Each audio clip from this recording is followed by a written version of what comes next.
Assalamualaikum warahmatullahi wabarakatuh. Waalaikumsalam warahmatullahi wabarakatuh. Ya, terima kasih Allah Subhanahu wa taala, terima kasih Nabi Muhammad SAW yang telah mana memberikan kita hidayah dan inayah, kesehatan lahir dan batiniah, sehingga kita bisa berkumpul bertatap muka pada kesempatan hari ini dengan keadaan sehat walafiat alhamdulillah rabbil alamin. Sebelum memulai pembelajaran, mari kita membaca satu Fatihah. Semoga apa yang saya sampaikan dan apa yang kalian tangkap itu bisa bermanfaat. Alhamdulillah Fatihah.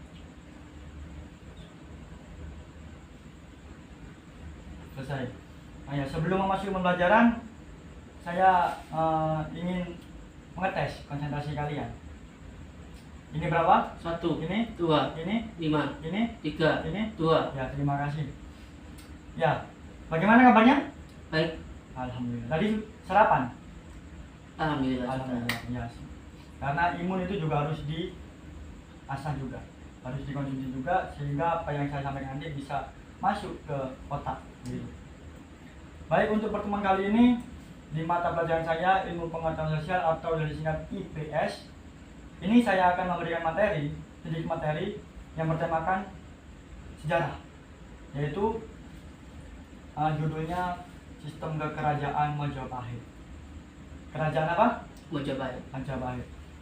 Ya, Kerajaan Majapahit ini konon dulunya awal mulanya Kerajaan Majapahit ini berdiri yaitu setelah runtuhnya Kerajaan Singasari akibat pemberontakan Jayakatwang pada tahun 1292 Masehi. Kerajaan Majapahit ini berdiri menguasai Nusantara bahkan dunia. Kerajaan terbesar pada waktu itu. Kerajaan Majapahit ini berkuasa pada tahun 1259 sampai 1500 Masehi di bawah raja pertamanya yaitu Raja Raden Wijaya.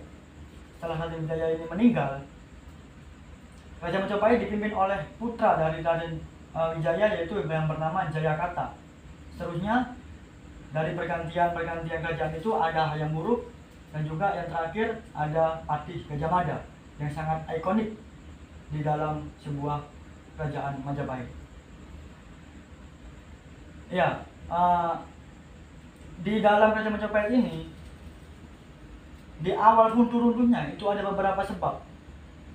Di sini saya mencantumkan 4 poin, yaitu tidak ada tokoh yang cakap memerintah peninggalan Hayam Wuruk dan Gajah Mada.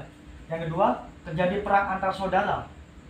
Yang ketiga, banyak daerah kekuasaan yang melepaskan dari Kerajaan Majapahit. Dan yang keempat, adanya perkembangan kerajaan perdagangan, yaitu Kerajaan Islam Malaka. Saya izin berdiri ya. Kerajaan Majapahit ini memang dulunya kerajaan yang sangat besar. Nusantara bahkan dunia dikuasai. Siapa yang tidak kenal dengan Kerajaan Majapahit? Dari Malaysia, Vietnam, Thailand mengenal betapa kokohnya, gagahnya Kerajaan Majapahit ini. Sehingga dikenal bahwa Indonesia ini bukan negara, yaitu tentang kerajaan begitu. Sebelum munculnya Indonesia itu dikuasai oleh Kerajaan Majapahit. Dan juga ada sama pautnya, ada timbulnya dengan agama yang masuk di Indonesia. Agama yang masuk di Indonesia itu bukan agama Islam pertama, tapi agama Hindu dan Buddha. Karena apa? Yaitu tadi, dampak dari masuknya Kerajaan Majapahit itu yang membawakan agama mereka Hindu Buddha.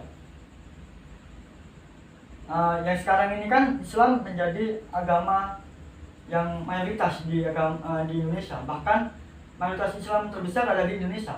Tapi kita melihat sisi belakang, sisi masa lampau, itu agama pertama yang datang ke Indonesia yaitu agama Hindu Buddha, yang telah mana diusung oleh kerajaan mereka, mbah-mbah kita.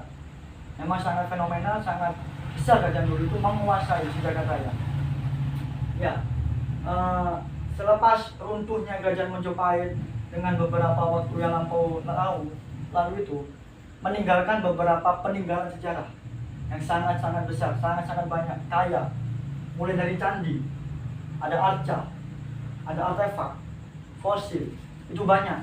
Dan yang harus kita syukuri dan juga harus kita lestarikan, pusat dari Kerajaan Majapahit itu ada di daerah sekitar kita, di Mojokerto, Jawa Timur, lebih tepatnya di Kecamatan Trawulan, Kota Mojokerto. Itu kenapa dijadikan pusat? Karena disitulah banyak-banyaknya peninggalan sejarah dari Kerajaan Majapahit. Mulai dari candi itu tadi yang saya jelaskan, ada beberapa candi yang ditemukan di kerajaan di daerah Trowulan. Terus sekarang juga dibangun museum. Di situ museum juga ada banyak sekali, dan juga sampai ada patung atau batu yang menyimbolkan itu adalah lambang Surya Majapahit. Ya, memang betapa kayanya, betapa besarnya kerajaan Majapahit pada waktu itu. Dan juga masalah Kerajaan Majapahit ini juga ada sangkut pautnya juga dengan masuknya agama Islam. Di Kerajaan Majapahit ini, di daerah Trowulan juga ditemukan ada makam Waliwo, yaitu Syekh Jumatil Kubro. Beliau adalah bisa dibilang penggagas yang masuk awalnya Islam sebelum Wali Songo, sebelum masuk menyiarkan agama-agama Islam. Karena agama dulu Indonesia yaitu agama Hindu-Buddha, dikirimkan Syekh Jumatil Kubro itu untuk memberikan wasiat-wasiat untuk bisa masuk Islam, dan juga langsung didatangkan ada wali-wali Songo ke Nusantara untuk menyiarkan agama Islam. Nah, di situ juga memang banyak peninggalan-peninggalan sejarah. Salah satunya yaitu ada Candi Brahu, Candi Bajangratu, Candi Tikus, Candi Wingin Lawang itu, dan juga ada kolam Segaran. Mungkin saya bisa jelaskan singkat mengenai beberapa peninggalan ini. Candi Brahu yang dulunya itu di candi itu di tengahnya ada sebuah lubang. Itu dulunya katanya kononnya buat pembakaran mayat atau bisa dibilang aben begitu, pembakaran di tengah itu. Untuk Candi Wingin Lawang itu adalah pondasi, pagar, gapuro kalau bisa dibilang pada sekarang. Untuk Candi Tikus itu sebuah petirtaan. Kenapa kalau bisa dibilang Candi Tikus? Karena di situ gundukan tanah yang dulunya ditemukan itu banyak tikusnya begitu. Tapi di situ adalah petirtaan, sumber mata air dari kerajaan Majapahit. Dan juga ada Candi Wingin Lawang, itu juga gerbang masuk ke kerajaan Majapahit. Dan juga ada kolam Segaran. Kolam Segaran itu yang sekarang memang sangat luas, dan itu dulunya ada dua kemungkinan, yaitu sebagai tempat cuci kerajaan dan juga tempat mandi para raja begitu. Memang sekarang kita bisa kerajaan sekarang sudah tidak ada, tapi kita bisa menikmati melihat betapa megahnya, betapa kokohnya dulunya kerajaan Majapahit sampai sedemikian rupa begitu. Mungkin itu yang singkat saya bisa jelaskan mengenai kerajaan Majapahit. Ini saya menyampaikan ini kenapa? Saya menyampaikan beberapa hal-hal sejarah karena sejarah itu untuk dikenang begitu. Meskipun tidak ada, kita sudah punya ilmunya bahwa dulu-dulu sebelum kita itu ada fenomena besar yang menghadapi Indonesia begitu. Kita kenang, semoga sejarah itu harus turun-temurun kita berikan ke anak cucu kita, sehingga anak kita nanti, cucu kita nanti bisa mengenang sejarahnya Indonesia ini seperti apa saja yang terjadi di Indonesia ini seperti apa. Mungkin itu saja penjelasan singkat dari saya. Mungkin dari anak-anak ada yang ditanyakan mengenai seputar kerajaan Majapahit ini, monggo. Bentar ada. Ya, silakan. Ini zaman sekarang yang kerajaan Majapahit kan sudah tidak ada kan ya, Ya. peninggalannya sebagian tidak ada. Apakah ada makam dari Patih Gajah Mada? Oh ya, kalau masalah makam dari seorang ikonik dari kerajaan Majapahit yaitu Patih Gajah Mada, itu sampai sekarang tidak ditemukan. Bahwa tidak ada yang menemukan makam dari Patih Gajah Mada itu dimakamkan di mana tidak tahu. Beberapa sejarawan juga menelusuri dari beberapa tahun yang lalu tidak ditemukan. Tetapi di sini kita bisa lihat petilasan dari kerajaan, petilasan dari Patih Gajah Mada. Patih Gajah Mada dulu bersinggah di mana? Itu ada tandanya. Misal di Trowulan, di belakang Pendopo Agung kalau kalian tahu, itu ada paku bumi. Di situ menyimbolkan bahwa Patih Gajah Mada pernah berada di situ beberapa hari begitu. Nah, di sini juga yang saya tekankan lagi tidak ada makam, belum ditemukan. Tapi kita bisa melihat beberapa hasil atau bukti nyata petilasan kerajaan Majapahit, kayak petilasan Jolotundo. Nah, itu dulunya Majapahit pernah Patih Gajah Mada pernah mandi di sana begitu. Itu. Mungkin ada lagi yang ditanyakan? Untuk yang kedua ini, kerajaan Majapahit kan punya banyak lambang ya. Iya. Makna dari lambang tersebut itu apa sih? Iya. Kerajaan Majapahit memang kerajaan besar dan sudah memang wajar lah kalau punya sebuah ikonik lambang tersendiri, yaitu Surya Majapahit namanya. Namanya Surya kan besar gitu, Surya dunia. Di sini Surya Majapahit namanya. Nah, lambang dari kerajaan Majapahit, Surya Majapahit itu sendiri adalah, kata lainnya adalah Mandala Majapahit atau Surya Majapahit yang sinarnya menjurai 9 arah di tengah Dewa Siwa dan Dewi Sakti. Beliau adalah lambang bersatunya energi positif dan negatif begitu.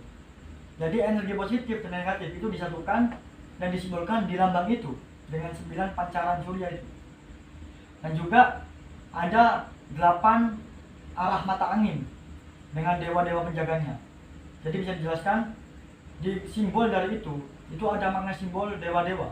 Jadi dewa-dewa itu melindungi Kerajaan Majapahit di segala penjuru, segala sudut. Itu. Mungkin itu saja. Apa ada yang tanyakan kembali? Ada satu lagi. Ya. Ini kan banyak pertanyaan untuk masalah apa pusat kerajaan yang sebenarnya di Majapahit itu di mana? Kan di sini kan yang saya ketahui kan belum ada apa kayak semisal kayak di Jogja kan ada keraton kan, Iya. ada keraton kerajaannya kan itu. Kalau di Majapahit kan belum ditemukan. Itu bagaimana ceritanya kok bisa belum ditemukan sampai sekarang? Ya. Memang Kerajaan Majapahit pusat dari Nusantara itu belum ditemukan secara detail di mana lokasinya. Karena apa? Satu, Majapahit terlalu luas. Nusantara bahkan dunia begitu. Makanya banyak peninggalan Majapahit yang terpencar. Ada yang di Surabaya, Sidoarjo, Mojokerto, bahkan di Jogja, lintas Jawa Timur. Dan itulah efek dari besarnya Kerajaan Majapahit itu sehingga peninggalan ada di mana-mana. Tetapi yang dari UNESCO, yang sudah terdata oleh UNESCO, itu ada di Trowulan Mojokerto. Di situ memang banyak peninggalan. Kalau di Jogja, cuma ada keraton saja, bahkan ada beberapa lah. Tapi di Trowulan itu banyak. Ada artefak, ada candi, ada arca, ada petilasan. Itulah mungkin pusat intinya sekarang itu buat dipelajari anak-anak, buat pusat sejarah, pusat wisata. Masalah Kerajaan Majapahit itu ada di Trowulan Mojokerto. Gitu. Ada yang tanya kembali? Ya. Oh, iya. Terima kasih. Semoga pembelajaran hari ini bisa bermanfaat untuk kita semua. Sebelumnya saya mohon maaf jika ada kekurangan. Sampai jumpa di pertemuan kembali. Kita akan lebih mengupas tuntas masalah Kerajaan Majapahit ini. Tetap jaga kesehatan, tetap semangat. Wassalamualaikum warahmatullahi wabarakatuh. Waalaikumsalam. Ini nak, ini kemarin